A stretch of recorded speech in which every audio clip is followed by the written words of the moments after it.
Of game one of our top cut of the top 32 here at YCS Houston. Yes, please. This will be really important because essentially if Kai... Well, actually, it might be less important if Kai is playing the Furnitures because then he might be able to like use Arius himself to activate traps for the opponent's turn, but he got an 11, meaning Kai's going to get the first choice. I'm assuming he's going to want to go first. There we see the Duelist Fist Bump. They're going to draw their opening hands. It's time to duel. Certainly is. I think we did see some of the furniture-based gameplay yesterday on the backup stream, but I might be hallucinating here. We'll have to see straight from the duels themselves. I mean, it sure would be a crime if he's cosplaying as Arius and Arius is not in his deck. But there you see the X-Trap coming out as the beginning of main phase 1 has begun. He's going to randomly get rid of up to 6 cards from his extra deck and then draw 1 card for every 3 cards he gets rid of. Makes me wonder if he's using simultaneous equation cannons. Could we really see a cosplayer resolve one of the hardest Galaxy Brain cards in the game? Well, let's go ahead and draw for the Pot of Extravagance here. Get 2 cards here. Lots of monsters, very few traps. And there we see the Ariana coming down. Going to be able to search for a Labyrinth card here.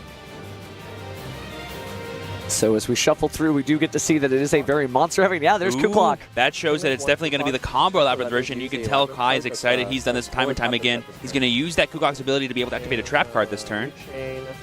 He's chaining to that the ability of Dragoneer, getting rid of Transaction Rollback. Oh, wow. Going to get a little refund here, but that also means every trap card that hits the graveyard is going to get a double use at some point. Yep, there we see Big Welcome Labyrinth coming down from Kai. This will be able to let him get into his bigger monsters. There we see the Kuklok coming back out from the graveyard because the card was set. Activate Big Welcome Labyrinth to summon from deck or hand deck or graveyard, then bounce one. And then Javier just going, yep, that's going to be fine. This probably is going to get regular Lovely here, so that way we can get the potential hand rip from Javier. That'd be pretty cool. Chainlink 1, Lovely Labyrinth. Shows you the deck still is very viable, obviously competing in a format dominated by things like Ryzel, Malice, Blue Eyes, even Tombkeeper. Somehow this deck managed to get up here, so let's see what it's all about. Yeah, I know the talk of the town has been Tombkeeper all weekend, but hey, Kai Huang is proving there's other trap decks in this game that we can totally utilize. Right, so here we have the roll. Ooh, it's going to be the last. Oh yeah, we have to reroll for 6. Oh, we got to keep rerolling for 6, guys. Sorry just about that it. good. It looks like it was 4. All right, so destroying that card. And that is Bestial Jewess Worm. Wow. That could have been very important in case any Labyrinth monsters hit the graveyard to keep them from coming back. Well, there was an opportunity technically to do that earlier when the monsters hit the field, but I guess he just wanted to hold out and hope the Bestials did not get hit. Maybe he wanted to save it for like some of the bigger monsters that might get recycled later, or like Stovey Torby specifically. Well, too little too late now. We'll see how this continues to play out as Kai Hong continues. Speaking of Torby Torby, we're going to use his effect discarding this card and the Dragoneer to get another Labyrinth trap card. Take a look through the deck. Always fascinated with which cool traps Labyrinth players use. Did not see any simultaneous equation cans, but we do get Welcome Labyrinth here. Nice to have the Butler bring the Butler's favorite card. Yeah, I feel like the combo version doesn't have the extra deck space as maybe the trap deck version does to be able to play the equation cannon, because you kind of do want to go into Chaos Angel sometimes. I've seen a lot of Labyrinth players do, and that card's really important. Oh, the numbers are definitely on his side for that.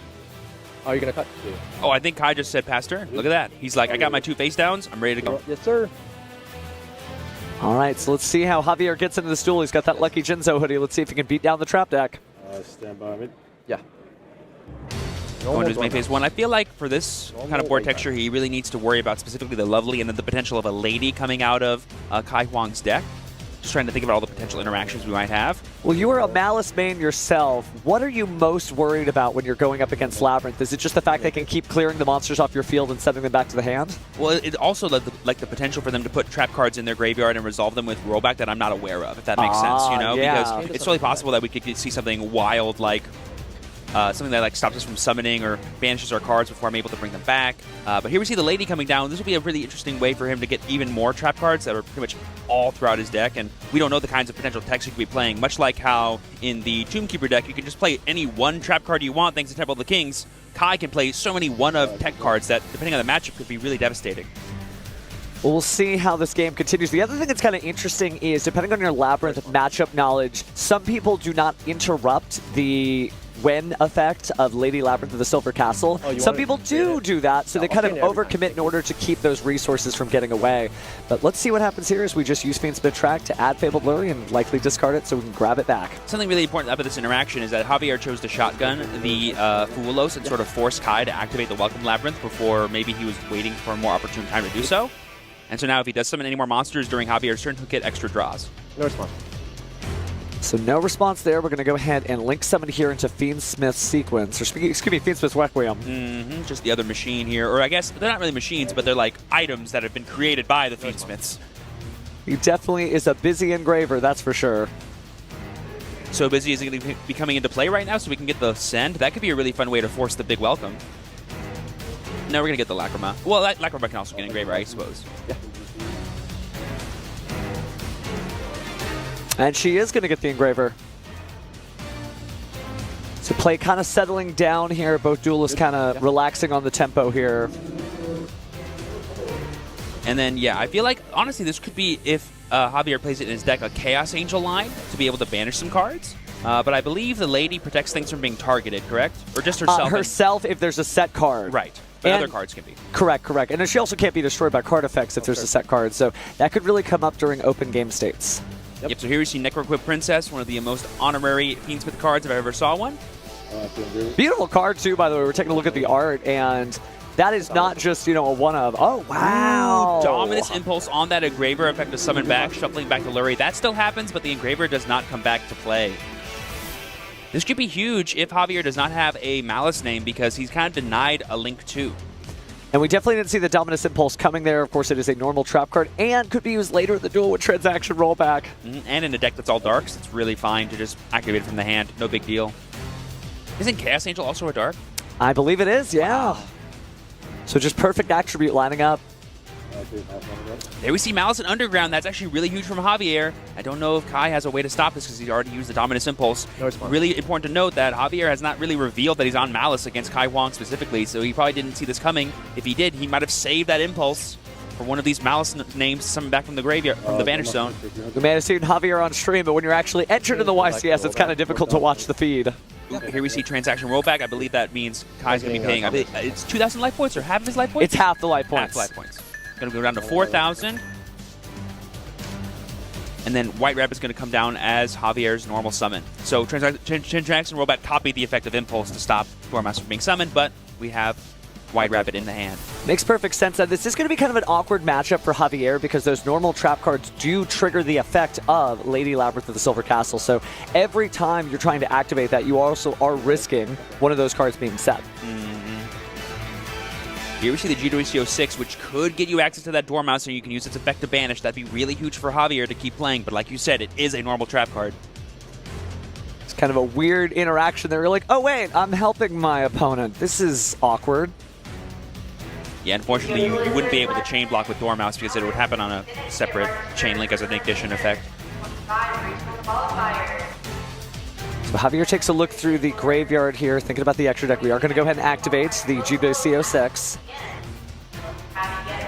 And we're going to chain the lady, like you said. This will get another normal trap card from Kai's deck. And we're going to chain the Coup Clock's effect to be able to activate that set card that we play this turn. Wow, he could grab something like a Destructive Cannon, Dharma Cannon? That's really good against Link decks for sure, yeah. Kind of just like wipes them off the board. Oh, and I see it, yeah. You're psychic, look at you. Just play a lot of Labyrinth, that's all. Chain link. Oh, yeah, of course. So on a new chain link, we're going to use White Rabbit's effect, pay 300 life points, go down to 74, and summon it back out to the field. Yeah. Oh, I see the backjack in the hand. Plenty of shenanigans left in Kai Huang's turn. Remember, this is definitely an hour turn deck if you ever saw one. Oh, yeah. The combo version of Labyrinth is really cool. Being able to set trap cards and activate them in the same turn is always impressive. So there we see the big welcome. That'll be really huge for Lovely, because we'll be able to return a card to our hand and then be able to get a pop from either the hand or field. That can get rid of the Dormouse and stop its ignition effect from ever going off. Oh, wow. Put the Coup Clock back into the hand to use it next turn. Pop, 2 to draw. And then we're going to also chain Ariana to get a draw. Back. And then we're going to chain Draculator to summon back. And then an ironic chain 4.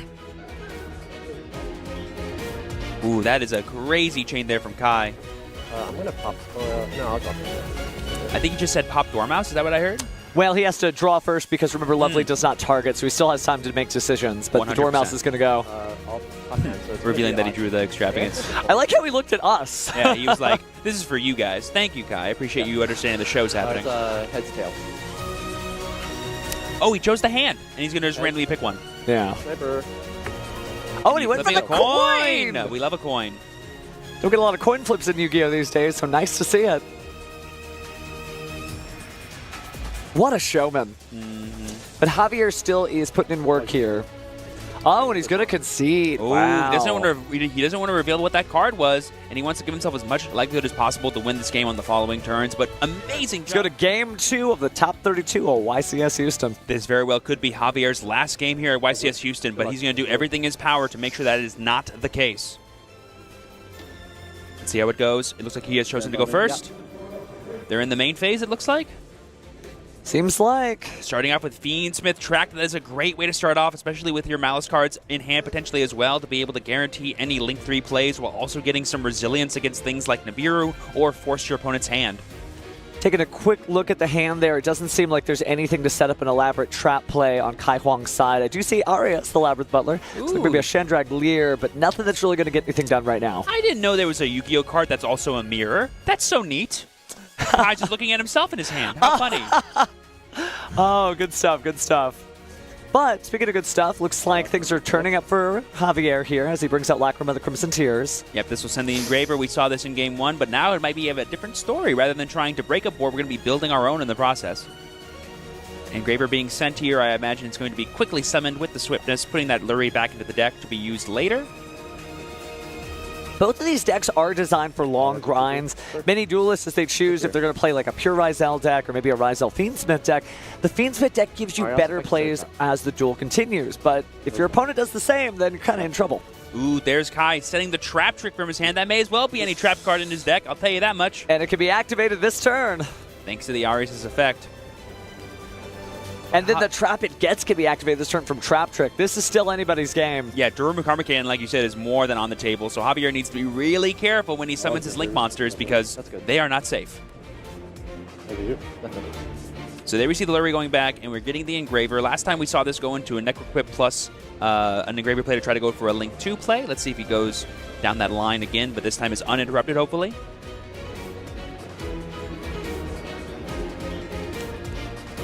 Yeah, if you're Javier, you're like, okay, how do I play around what I know is Trap Trick and what I know is Durham Karmakan, because we saw it in Game 1. It didn't get activated, but we knew he had it. The threat of it is always there, especially with Trap Trick. But it looks like we are going to go into FIENDSMITH sequence here. Okay, we're going straight into sequence. If we can get to Desiree, we can just negate the Trap Trick. So we're kind of going to force Kai Huang's hand on Summon of Desiree here to activate the Trap Trick, because if we can just equip the sequence, we'll be good to go. Well, let's see. We've got the Desiree. And this is all before Javier has used his normal summon, so if Kai is forced to use this Trap Trick, he's locked out of using traps for the rest of the turn, and then Javier is maybe just free to play afterwards. Kai Huang takes a look at the empty graveyard other than the one FIENDSMITH track, looks at the Trap Trick, and I think we're going for it. Yep. Trap Trick. Yeah, because you just can't let this sequence get equipped with this Desiree for free. Setting the Desiree feels more than good enough, but I forget if Karmakan does not unflip at the end of the turn, right? It's not That's like correct. It is not like Book of Eclipse. They stay booked, but if they do not get... If they cannot be flipped face down, they just get destroyed instead. No, this is definitely a powerful sequence of his own here, as he's going to be able to flip these monsters face down. And since the Link monster can't be flipped face down, it's going to get sent to the graveyard. Yep, so there we go. The Desiree will get flipped, and the sequence will go to grave. That does deny Javier a Link 2, which means if he just has a regular Malice name like Chessy Cat, his turn is good to go. But there we have the talent, because he activated Arias this turn. We're going to reveal the hand. It's Stovey Torby. Oh, he's chaining the Torby, discarding the rollback, and revealing the lovely Labyrinth. I was like, wait. Hold on. Did they change Talent's effect to be Delinquent Duo all of a sudden? I didn't think so. No. Wow, that's really heads up from Kai there.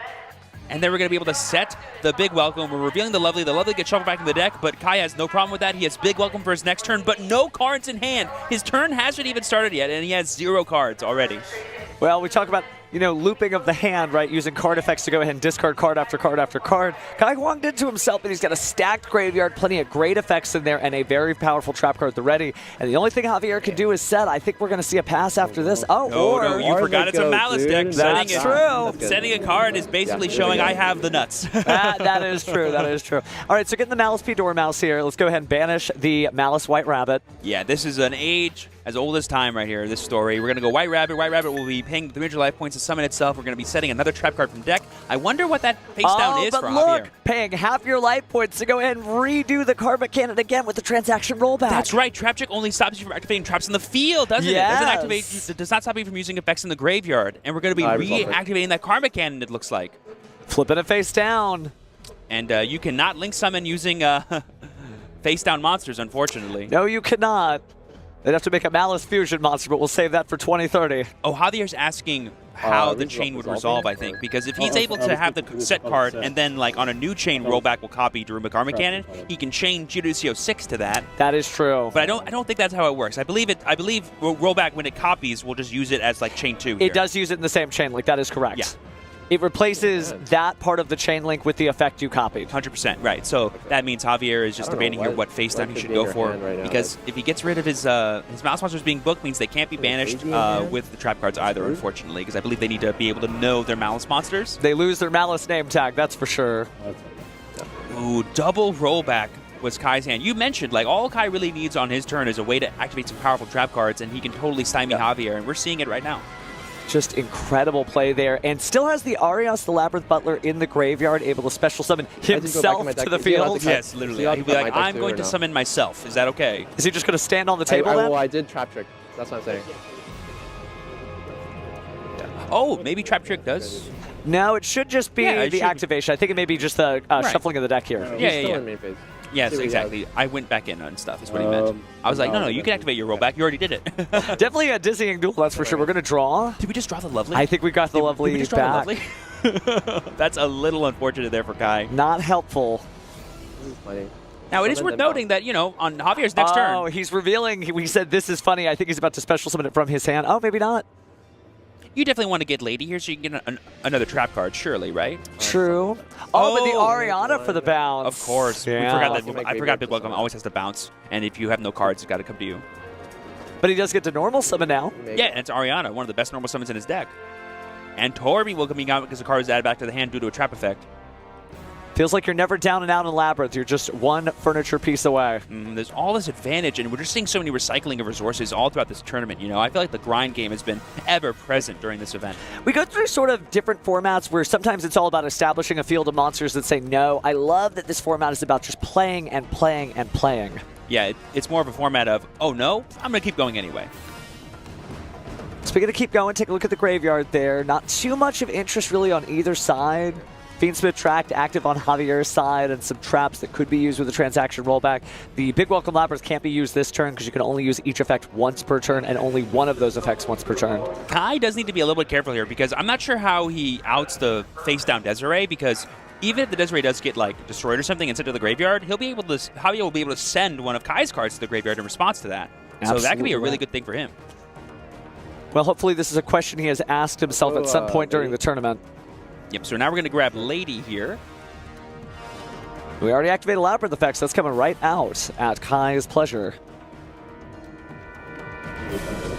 Yep, it looks like you're just using the effect right now to summon out. Does Javier have an impulse of his own? That'd be really fun. If it was set, that would be super, super good, but it doesn't look like he does. Going to go and set that monster. There's no set cards on the field, so it could be destroyed and targeted. And it is forced to summon in defense mode, very notably. Battle phase. We're going to go battle phase and have Ariana attack, I would assume, the Dormouse, but we know Javier has Judicial 6, meaning any mouse name you get rid of, he can just bring back at the end phase. So it's a little rough to get rid of White Rabbit, because that could get him more trap cards if he has any. But he's going to go for the White Rabbit, it looks like. Wait, this is the White Rabbit. I'll hit White Rabbit. Yeah. That is White Rabbit. It'll be going to the graveyard, but that means it can be back with Judicial 6 if needed. So we've been talking about how great the Labyrinth deck is against Malice, but Malice actually has a lot of in-archetype outs for all these different situations, including the Lady Labyrinth of the Silver Castle, because the targeting issue is not an issue, and neither is destruction, because you have non-targeting banish. Now, it is rough if the Lovely was in play, because then you can't respond to trap cards. But right now, Lovely's not in play, so Javier does not need to worry about that. But we did set regular Welcome Labyrinth just now, and then Kai just proceeds to end his turn. Javier probably just debating if he wants to use his GWCO6 at the end phase. He does not. He's going to drop return. He could just go flip summon, honestly, flip summon Desiree, and then just, like, first action, bring back Sequence seems really good. And equip it to it, so you have the double negate. I think that's what we're going to do, taking an eye look at the Fiendsmith Desiree face down and the Malice Dormouse face down. It is a trap deck, so you got to be careful what you flip up first, but take a look at the graveyard. There is that single bounce there from the big Welcome Labyrinth to the grave, and the Arias. Yeah, plenty. And technically, like, if we do end up getting a big Welcome online at any point, Stovey Torby comes back too, but so far, not. Looks like we're banishing to bounce. Yep, there it is.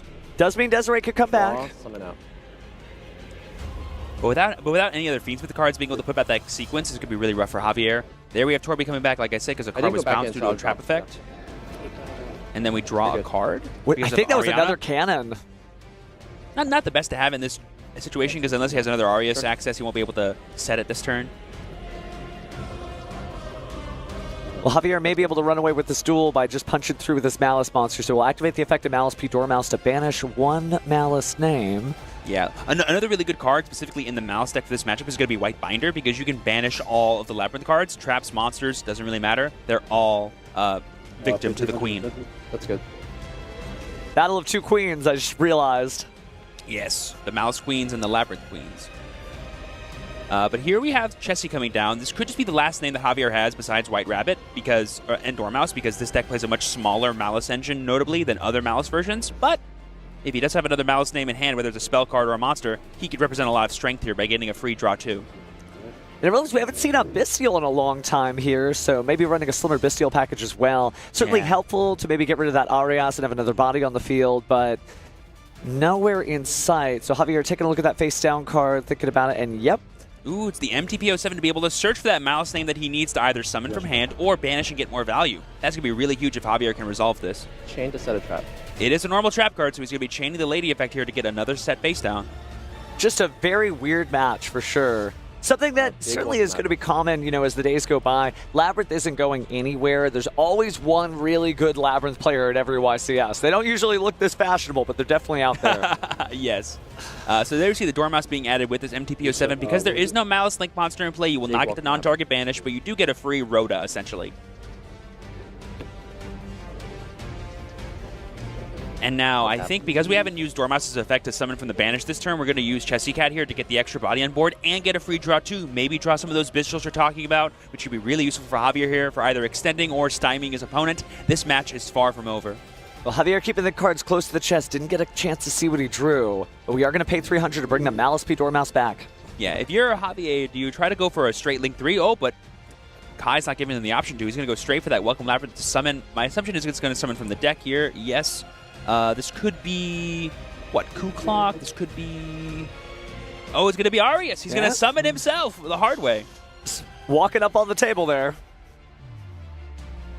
Yep, and then we're going to use the Arias' effect. And he's not going to be able to... Oh, wow. Yes. Then he can set the Karma Cannon from his hands. And he can activate it this turn.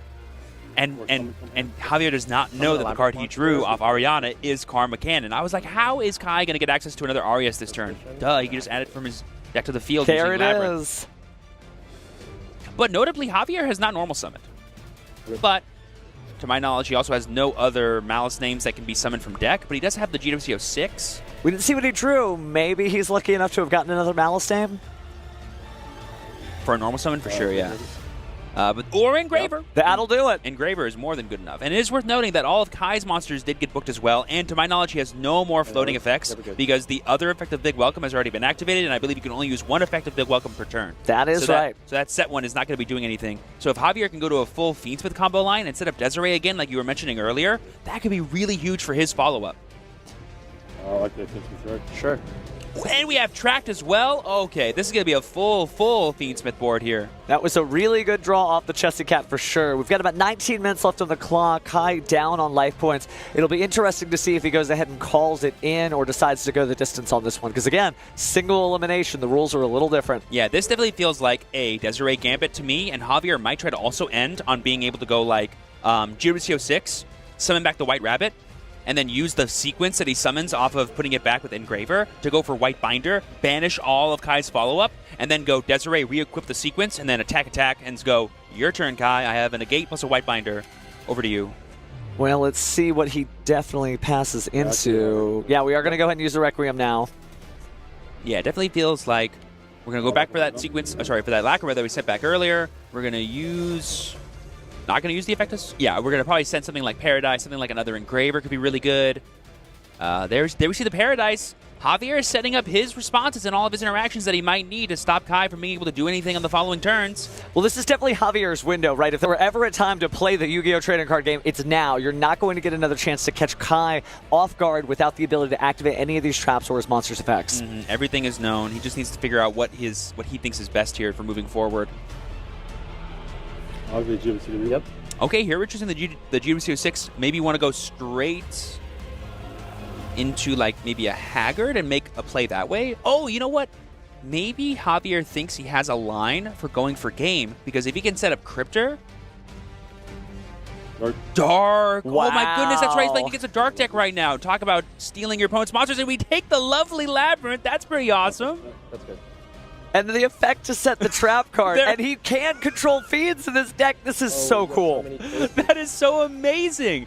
We didn't even think about that. We've been talking about how Javier's deck, including normal traps, is hurting him because of all the interactions with Kai. But he's like, yeah, I have normal traps too. Yeah, this discussion really swings both sides of the table, because it's a weird matchup, it's a good matchup, you want to play it, you don't want to play it, but this is so wild for him to set a free GWC06. Now, pay attention in the chat, though, he can only activate that while he has a Fiend, which is not uncommon in a Fiendsmith deck, but he does need to make sure that he has that Fiend unless he wants to get a procedural error minor. Yeah, unfortunately, though, he has used both of his Malice trap cards that have been in rotation this turn, so he's not going to be able to activate them again this turn, but he can keep this lovely Labyrinth the whole time if he wanted to. But here we've returned the sequence like I thought we would, and then we're going to summon out the Engraver here, and we can still go for the line that I was talking about, but we get to do it while having a lovely Labyrinth the whole time. That is so different. Which is pretty awesome in this deck. Definitely different to my eye, and getting the effective lovely Labyrinth against a Labyrinth cosplayer on the YCS feature stage. Didn't have that on my bingo card. I'm not going to lie, it's kind of a little rude, but like I'm here for it. Like, I love it so much. All's fun in love and Yu-Gi-Oh! So the Engraver got rid of the Lady Labyrinth now that it is no longer protected and set face down. We could go for that sequence. We could go for a lot of stuff here, honestly. Like, the world is Javier's oyster. I know he only has 3 zones available to him, but those 3 zones can get a lot done. Is he debating going for some damage here? I mean, may as well, right? We know the only need to do 4,000. We know the set card is Torby, right? As well as Ariana. It's 2,000 defense and 2,100 defense, I believe, for both of them. Both of them certainly stacked in the defense department, but not so much that you couldn't pierce through with a monster or two. I feel like if you're going to push further, you probably want to get rid of the Fiendsmith Engraver and Dark the Dark Charmer Gloomy for another Link summon, but you may just want to keep it as is. Javier's in the driver's seat, so let's see what he does. There is an argument for like linking off this lovely, but I think Javier thinks he gets a lot of value out of keeping it in play, / keeping it away from Kai to be able to summon back if possible. But he really wants to go to a sequence line here, I think, if I'm Javier. Oh, we haven't used White Rabbit's effect to summon back from the banish yet, so we're going to do that this turn and get access to our Link 3s that way. Like I said, looping in White Binder into this combo right now feels really good for Javier because it just obliterates all of Kai's follow-up from the graveyard.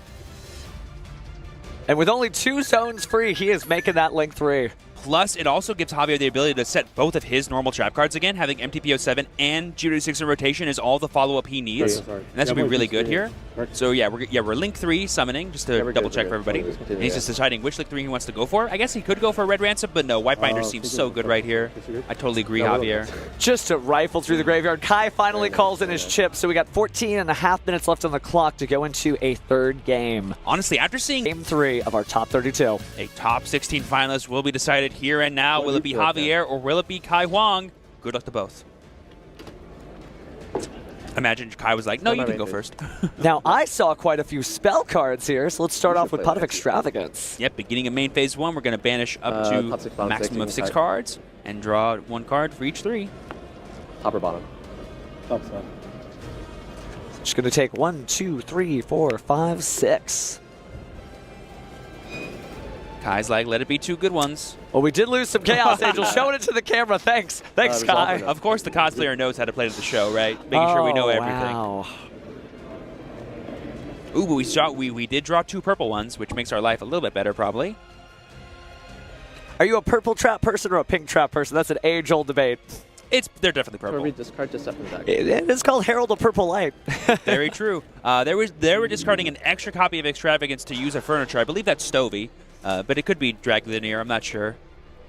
All right, well, looks like we're going through the deck here, and we grab a big Welcome Labyrinth. And still a decent hand. Oh, the field spell. Ooh, Labyrinth. Labyrinth. Going to be able to give us some extra effects to our Welcome Labyrinth trap cards, giving them some pops. Not too shabby, but no other monster cards. It's going to be setting 3 and passing. Probably a thing Kai is more than comfortable to do. Doesn't mean those monsters aren't coming. They could be right here. Oh, no, we're going right into the main phase, though. Mm-hmm.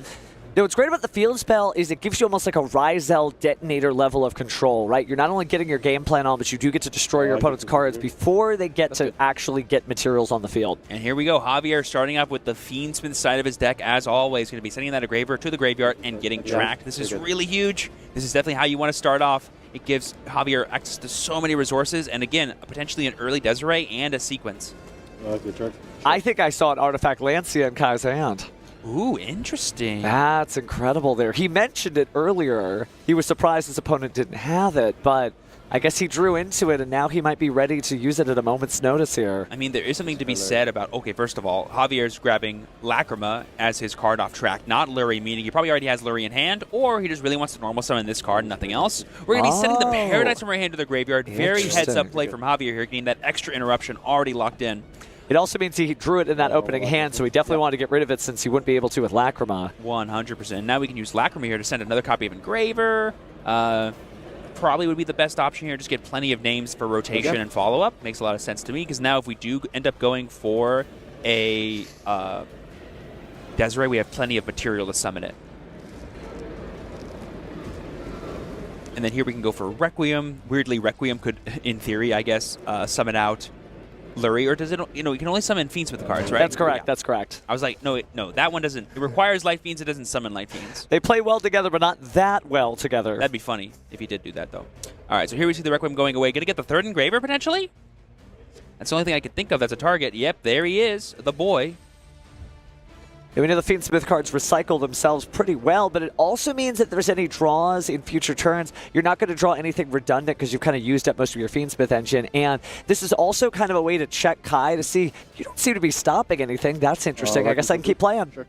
Yeah, because Kai is definitely the most afraid of the Malice part of his deck, because the Malice part of his deck is how he's going to get enough damage to win the game this turn. All right, so here we are. We could go for a Necro Quip. We could summon the other Engraver, but we're just going to go Battle Phase and deal 1,800 to the Dome.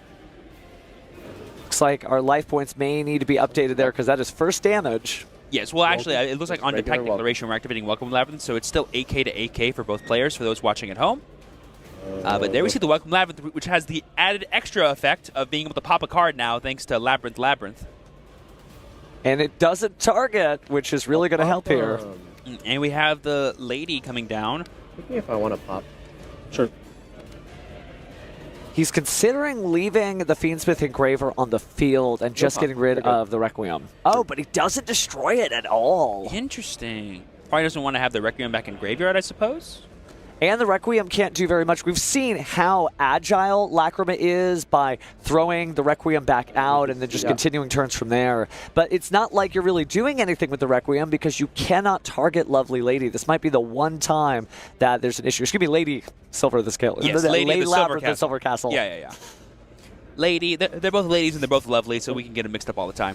Especially with the new art, by the way. I don't know if you've seen it, but she definitely gets the armor back out. Mm-hmm. So there we see the Princess coming down. We have not used Engraver's effect to summon from the graveyard, so this could represent Caesar, it could represent Sequence. That's good. I believe we set back another copy of Engraver there. He hasn't used the Destruction effect. It technically means if he has another Welcome Labyrinth card, he could choose to use it then. Very true. But this would be the chance to do it. 6 minutes now. So here we go for the potential Link 2 here. Into Fiendsmith's Sequence, I would assume. Oh, okay, I was scared. And this gives us access to that Desiree line that I was talking about earlier. All before we're using our normal summon. Oh, no, we normal summoned Lacrima, didn't we? We did. All without using any Malice names, we should say. We're going to go for the Dark here because Neko Whip is a Dark monster. We have Stovey Torby as our only target right now. Could activate a trap to get it out of the graveyard. We're just going to use the effect on Summon here, Activate. and we're going to chain Big Welcome Labyrinth. So they did save the Welcome Labyrinth effect there. The additional effect you're getting out of the Labyrinth to destroy, and I guess you can get rid of the Dark Charmer Gloomy now. Yep, we went ahead and summoned the Torby, but then in the same effect of Big Welcome, added it back to our hand to stop the Dark Charmer from getting the extra bit of material. But because Kai did summon a monster, is he able to activate Paradise here? I don't believe so. Wait, no, yeah, he can, because a monster was special summoned, right? Well, I'm not seeing it on the field there, but yeah, I guess he is going to do it. So he banishes to send the Desiree. Yeah, so what he did was he went Big Welcome, summoned the Torby, but then he just added the Torby back to his hand using Big Welcome. That so makes it was sense, still makes sense. special summoned. And then we have Desiree, and he's going to chain the Trap Trick to the Desiree's effect to send it to the graveyard. So nothing really got done here. A lot of interesting plays, but able to just very swiftly dodge Javier's attempt to get rid of the face-down card with the Fiendsmith Desiree's effect. But a lot of choices here for the Trap Trick. Yeah, Javier's just kind of forcing Kai to use all of his effects. And there we see the Trap Trick getting Dominus Impulse, banishing the other copy to the banishment, so that way he can stop any summons. If Javier does have something like a Gold Sark or a Malice in Underground or a Bestial, these impulses will be able to stop them from being summoned. Definitely a masterclass in patience, when to hold them and when to fold them, right? We are in Texas after all, but the joke aside, not activating that effect really cornered Javier into these specific plays, and now Kai looks like he's doing good again. Yep. Looks like Javier had no extra engines from his deck, but during the end phase, we are going to be discarding the Artifact Lancia, like you said. Normally, the really big selling point for this Bestial Malice Fiendsmith version of the deck is that you don't really lose to Lancia because you have other engines that can be played into it, like Fiendsmith, like Bestials. But Javier didn't see those, so this Lancia is no longer needed, and Kai's like, I'd rather have a trap card, so I'm going to go get that. So, Drew, I think I saw an Ariana drawn. Labyrinth Servant. Wow, after already using the effect to set another trap card using Stovey Torby, that's pretty big. We're going to use the effect of Big Welcome to bounce the Dark back to Javier's extra deck because we do control the Lady. You'll get a lot of resources out of that, so... And then we have Welcome Labyrinth being activated for the turn to summon another monster. Thank you. We're chaining to the effect of Big Welcome Labyrinth, I see. Wow.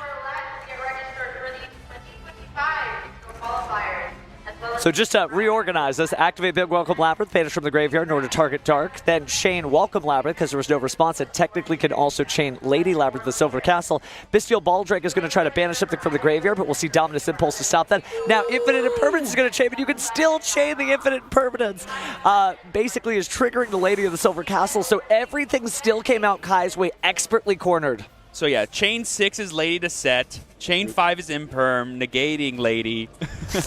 You know what? All is back. Where's my lovely... Chain 4 was the other trap card, Dominus Impulse. So Baldrake does get summoned because Imperm does resolve, therefore negating that. And then we have Welcome's effect to summon Lovely. And now we're going to, on a new chain, use Labyrinth to pop the trap card.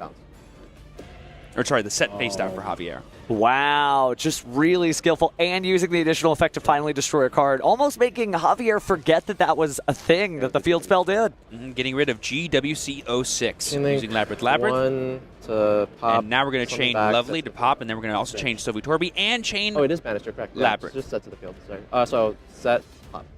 Oh, remember, yeah, the Baldrake targeted Torby to banish. Okay. So we'll reset the welcome. And now Javier literally has just a Baldrake and a Dream. Dominus Impulse is set. Oh, and setting the Dominus Impulse again makes it very difficult to make a comeback with Malice. 29. Yep, so we're going to swing 29, and then we're going to swing 3K to the face. And with 1:40 left on the clock, that is a very important 3,000 to the face indeed. Javier's now at 5,000 life points, and Kai is representing all the resources he needs to go for game next turn. And besides the few Fiendsmith cards that Javier has in his yard, I'm not sure how much follow-up he has. That's good. So yep, he's going to go ahead and use the Requiem here. Sorry, the Lacrima to summon back the Requiem, and he's going to use the Requiem to potentially summon the Lacrima during the end phase of Kai's turn.